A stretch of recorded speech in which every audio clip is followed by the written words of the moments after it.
होलिया असो होलिया में दूसरा के छुआई बलम घर न आई बलम घर न आई। देवर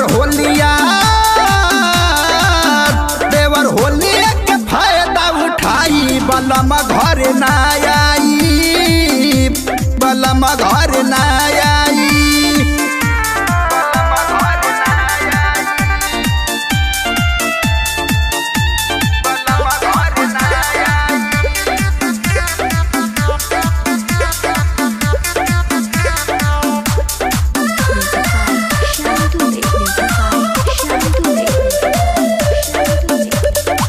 देखी के चढ़ल जवानी देवर करेला माने मानी चोली के छुए खजाना हो जाने हम पानी पानी। देखी के चढ़ल जवानी देवर करेला माने मानी चोली के छुए खजाना हो जाने हम पानी पानी। मोरा गलिया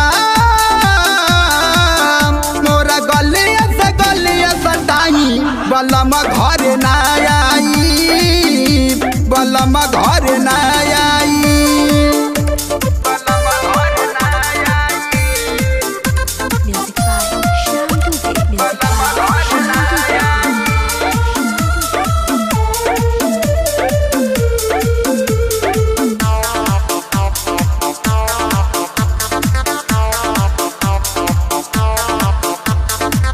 जहाँ कहे रंगवाई तोड़ी न देवर के दिल हो करे बदन मोर गीला जगेला जबे फील हो।